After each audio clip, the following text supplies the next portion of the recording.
I'm a K-I-N-G, baby, I'm all you need. In the off-white Rari, baby, we run the streets. I'm a K-I-N-G, Westside royalty. I'm a K-I-N-G, baby, that's all you need. I'm a K-I-N-G, baby, I'm all you need. Hey everybody, welcome back. You're with your host Stephen Bassito on my podcast Get It, and today my guest is Joshua Love. He's a NFL QB. Right now he's working on getting a new team, but he's a kid that I've been training since he was in 7th grade, and he played Division I football at San Jose State, and then he was picked up this past year by the Rams with the whole COVID thing going on and all that. And so then he now looking for a new team. But how you doing, my man? Doing great, man. Great to be here. So, there's a few things that, we've talked about and we still talk about, and that is how hard you had to work to be one of the top 5 ranked QBs in the state of California. How hard you had to work to then become a Division I football player. And then, of course, how hard you worked to make it to even being an NFL prospect and, of course, being picked up by the Rams and then, continuing on with your NFL journey here. So let's just start with, when did you really know that you wanted to be an NFL QB? I think I fell in love with the game when I was about 5 or 6 years old. I mean, just throwing balls around with my dad, and you kind of figure out, I can kind of throw a spiral with anything I throw. But just fell in love with the game and, decided to, become a quarterback. And my dad really did a good job helping me, try to pursue that and get around the right coaches and go to the right camps. And but it was a lot of fun. It was definitely a journey. Now, you get to junior high, you're starting to really get good. We meet when you're in junior high and you start training with me. Right. And then, high school was a little bit of a journey. You start off at Olu, and then there was a coaching transition. You went to Mission Viejo for a year. Tesoro. Went to Tesoro. Tesoro. And then you went over to Cal Poly in Long Beach. Yeah. And you finished out your last 2 years there and had a really successful 2 years. And I remember getting to come watch some of your games. And through all that, let's talk about how hard you worked, right? Because I know how hard you had to train with me. There were days you had a hard time walking out of the gym. But, taking in, what was an average day in your life like as you're working hard to attain what your goals are? I think when I was going to Long Beach every day, definitely early mornings and late nights being out there, with schoolwork and everything, and just trying to find time to do extra stuff with the guys whenever I could. And but mainly a lot of the extra work was done on the weekends, Saturday and Sundays, and watching the film from the previous week and getting some extra throws in. But I think just trying to get to the next level when you're in high school, it's just about doing the extra work and the preparation, and it really paid off for me. And the extra work, let's talk about that in hours. So your average high school football kid, they have a practice a day, which is 2 hours, and then they have school. Now, you were doing it a little differently. You had your 2-hour practices. You did your weight workouts, obviously. Then you would come and do weight workouts with me 3 days a week.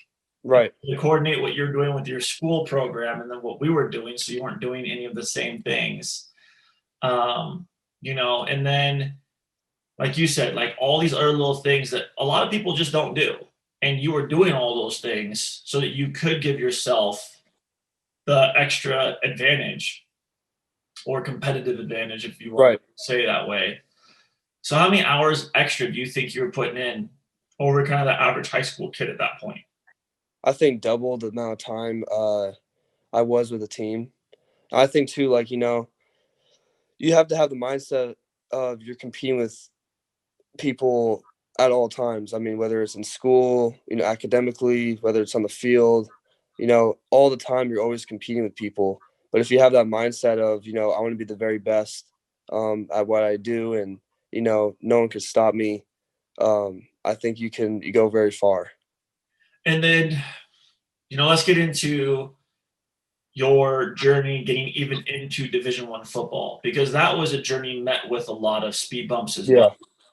So I remember seeing the article still to this day, and I can't remember who wrote the article, but they ranked you the number 3 ranked QB in the state of California, and you were the only unsigned in the top 10. And Right. you're talking to San Jose State. What's going on? Kind of give us a rundown from when school started offering you and how that whole journey kind of went. Well, in high school, I mean, I kind of bounced around a lot of places and split time my junior year, ended up starting full time my senior year, and broke a lot of records as a senior. Um, but getting recruited was very hard, and my class is really loaded, and schools nowadays want to see kids play early in their career in high school as sophomores and juniors. So by the time I arrived on the scene, all these schools had commits already. So I mean, I talked to plenty of schools in the SEC and the Pac-12 and the Mountain West, even some Ivy League schools, but it didn't work out getting a scholarship. So I was contemplating whether to go to a junior college or to walk on at some school. So I actually told a bunch of junior colleges I was gonna commit and play there because I didn't have a scholarship by signing day. So um, but then in my heart, I just felt like, I've been talking to some schools that gave me preferred walk-ons, and one of them was San Jose State, and I felt like, uh, there was a great opportunity there. It's relatively close to home, and I really like the staff they had even back then. But I just felt like it was a good opportunity to walk on and go and compete and have a chip on my shoulder, um, to prove people wrong and to prove myself right. And so I just went in there and did that, and got a scholarship and ended up starting. Now, how were your last couple seasons there? It was a blast. I mean, we had in my 5 years there, we had 3 different offensive coordinators, 2 different head coaches. Um, learning new systems, I think, which has really helped me, with where I'm at now. Learning new systems, but it was a tough journey coming in as a walk on. Earned a scholarship after 1 year. Every kid they would try to bring in to beat me out, I would end up beating them out, and they had to put me on the field with how well I was playing. So kind of ups and downs as a starter my sophomore year. Started full time my junior year. Had a couple concussions that kept me out, but had a solid junior year, and that ended up leading to a really good senior year as a group. And we put up some huge numbers, and it was a lot of fun playing with that group of guys up there. And you see what they did this year; they ended up winning the Mountain West Championship. Yep. But I feel like we really laid the foundation for them there, and went through some tough years, but it was all worth it. I'm happy for those guys up there. Now, let's talk about the transition from high school to college. So, you know, so many people don't understand that what you do in high school, and it doesn't even matter the sport. I've Right. talked to a Yeah. couple guys that are now Division One football players, or basketball players, and baseball players, obviously football players. What would you say is the two biggest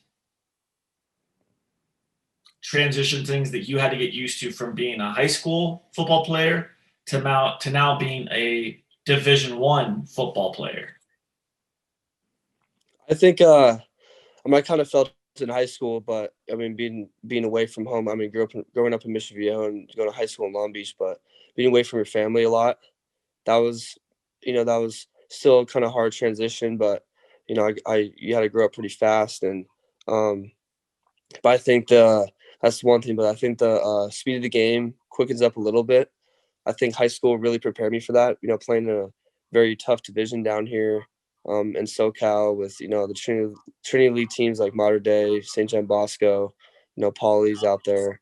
So I think that really prepared me.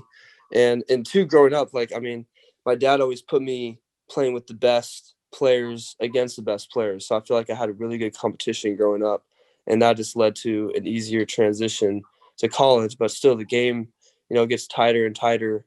The throwing windows are a lot tighter as you go at the next levels, and obviously in the NFL, you have to be really, really pinpoint accurate.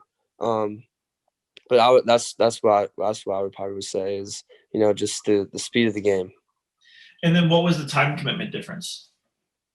Time commitment. I think in college, we had early morning meetings, we had practice, then you had to get to class. So I would get there early, get ready to go, breakfast and everything, and get going with our meetings as a group, position meetings. And then we get going with practice. We end around noon. Then you got to get to class. So every day is different, but usually a lot of times you get done with class around 5 o'clock. And after that, I had to head back to the facility to watch film, get treatment or whatever, get an extra lift in.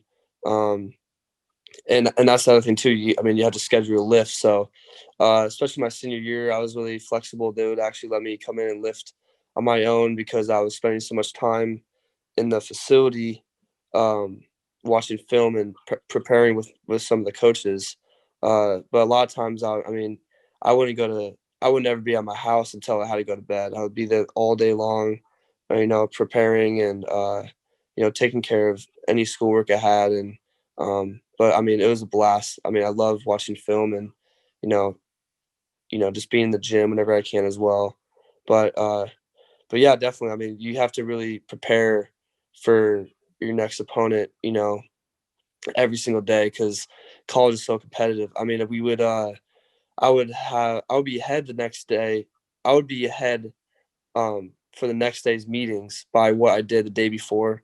I would meet with the coaches and do, our film work with what the guys are going to do the next morning. So literally I would be getting that done. And then the next morning I would be already ahead. So the young guys in the quarterback room would be with the quarterback coach, and I would just be one-on-one with the offensive coordinator because I was ahead of them already. So, but that's kind of how it went for me.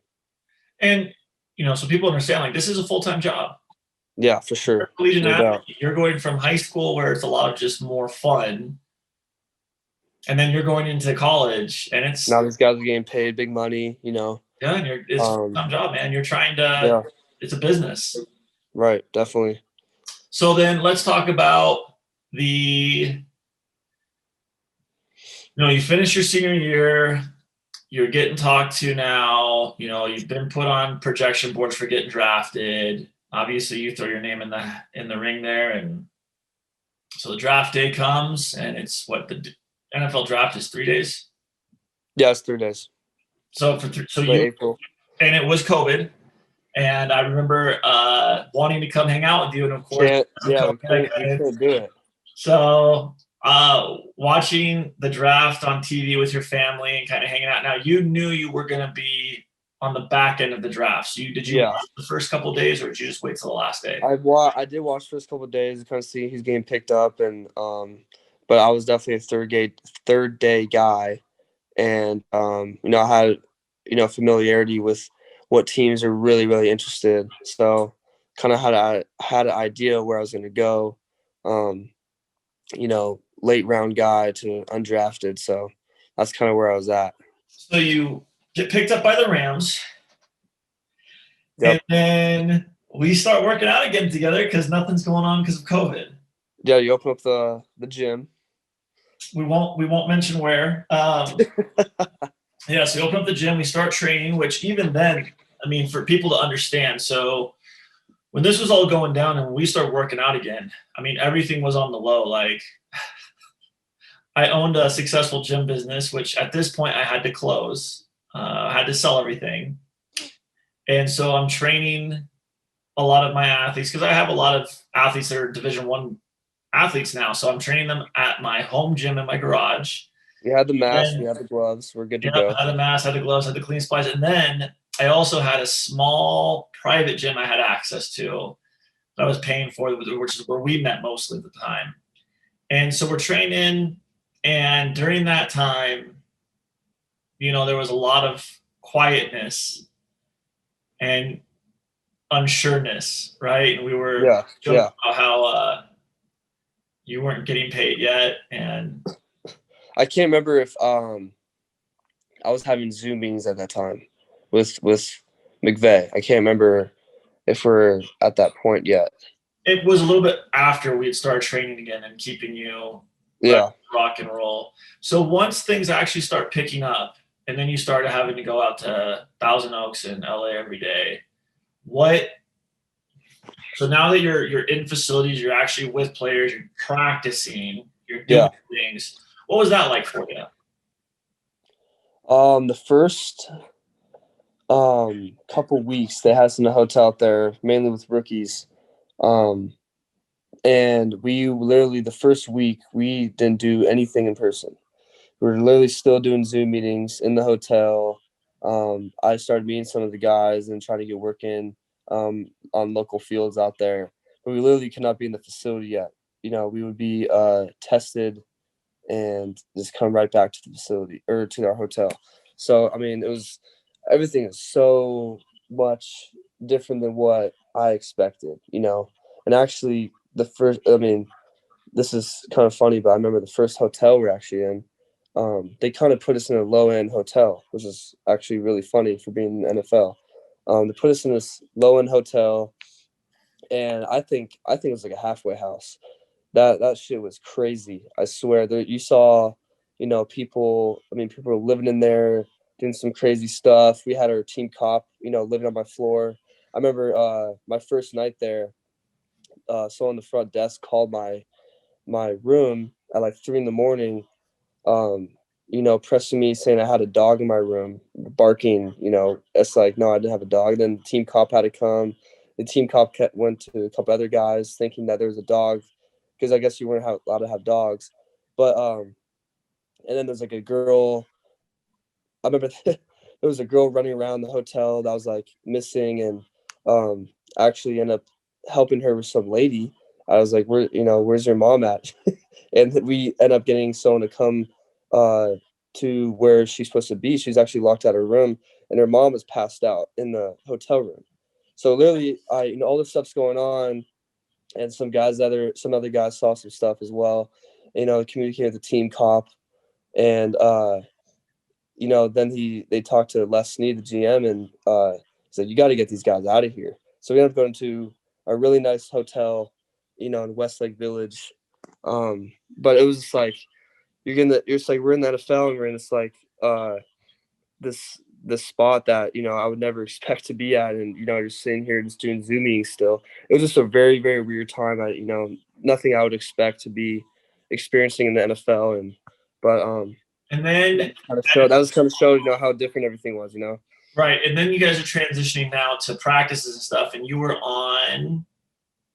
There was a show. Hard Knocks.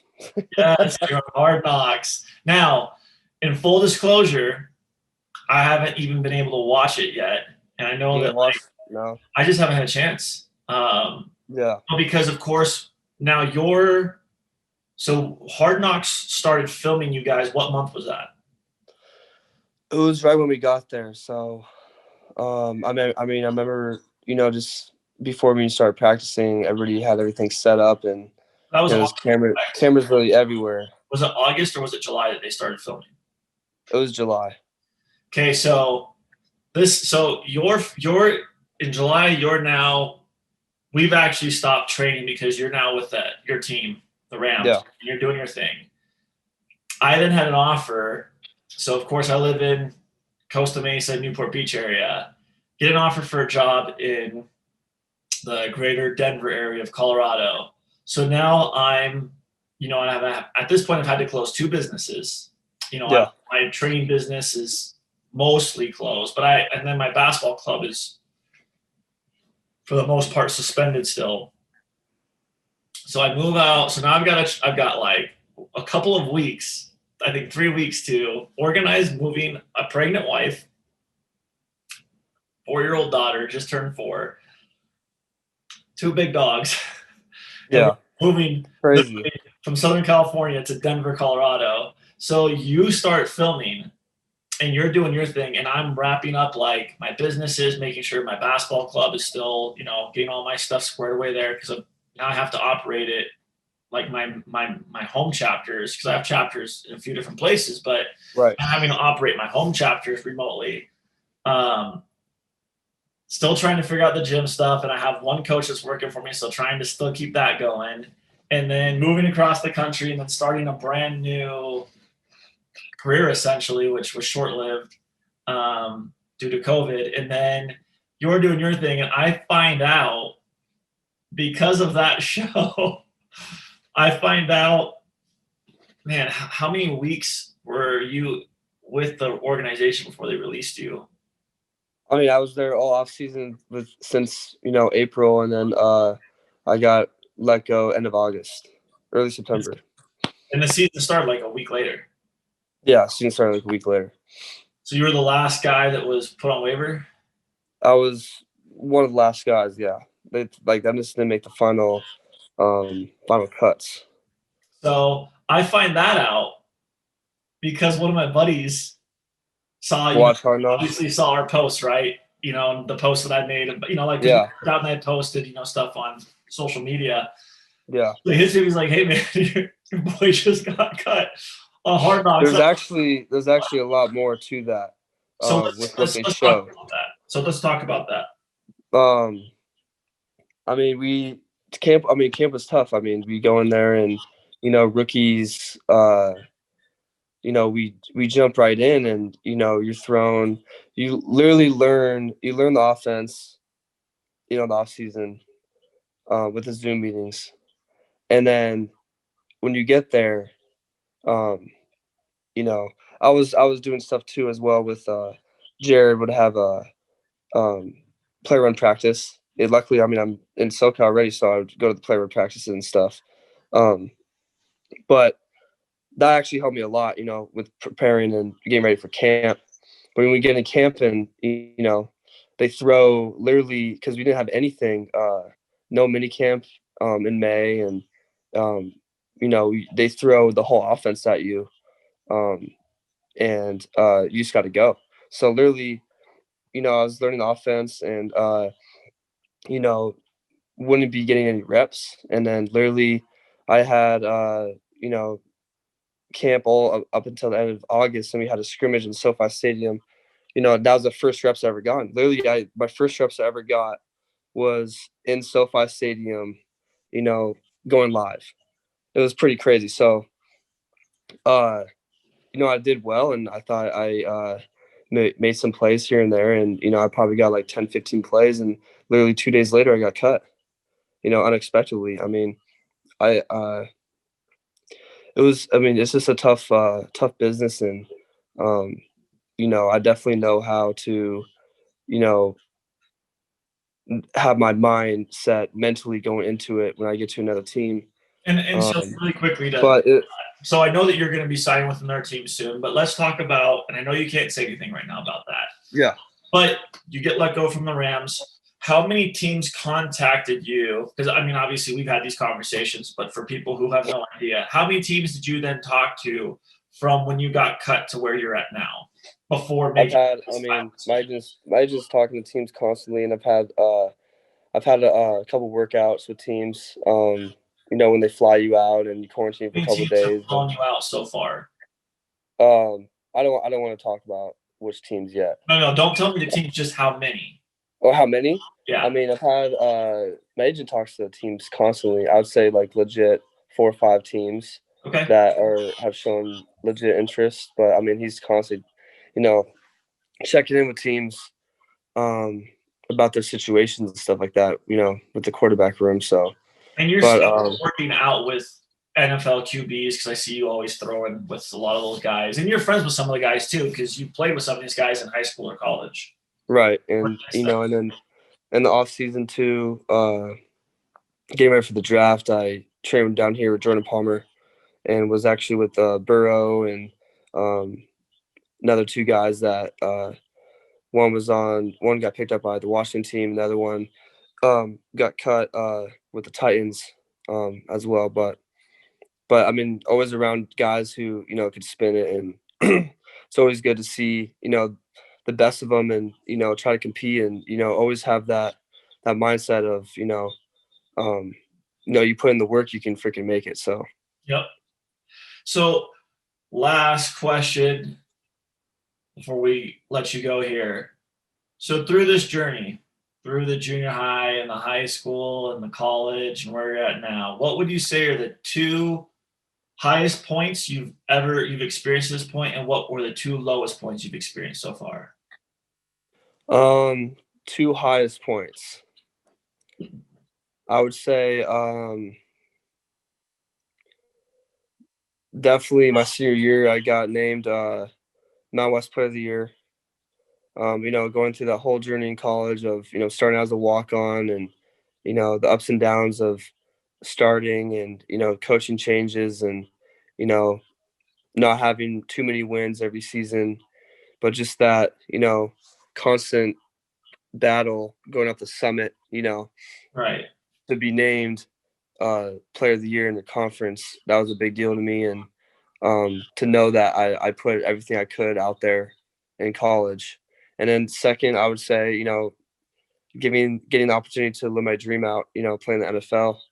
You know, obviously it didn't work out with the Rams, but, you know, I've been continuing to work, and, you know, I'm excited for my next chapter.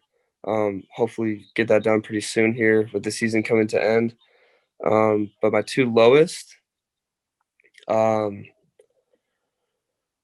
would say, you know, obviously, I think battling my concussions my junior year, you know, the team wondering if I'll come back and actually play again, you know, trying to just battle through that, and, you know, almost like kind of gain the trust back from the coaches to, you know, I mean, I had to sit down with them and, you know, explain to them how, you know, I want to keep playing ball, and still go. And, you know, I ended up having the senior year I had. But, and then second, I would say, you know, getting cut by the Rams. I think that was, I'm happy I went through what I went through with the Rams, because I mean, I know how the business works now, and I know what to be expecting going in, and to have the right mindset. Because I mean, going in with the Rams is like constantly like you're thinking about, what do they think about me? What do they, you know, what's going on behind the scenes and whatever. You just have to kind of block that stuff out, and just, you know, Right. go for it, and to just trust yourself and just let it rip, you know. Not to be thinking about anything behind your back, but just to zone in and lock in on yourself and your teammates, and just let it rip. Well, I like the constant thing you say about mindset, because mindset is so important. So many people don't understand that. And it's something Right. I'm Yeah. constantly working with, like my athletes, whether I'm training them in the weight room or they're playing for me, you know, one of my teams. You know, mindset is so important. And it's something you've mentioned a lot. And that's really something that people need to understand, that your mindset is, I mean, I would say more than half the battle. You know, if you're doing everything right, if you're preparing the right way, you're working out, you're training, you're working on your craft. Yeah, mindset's a huge thing, and it's what separates the good from the great. Right.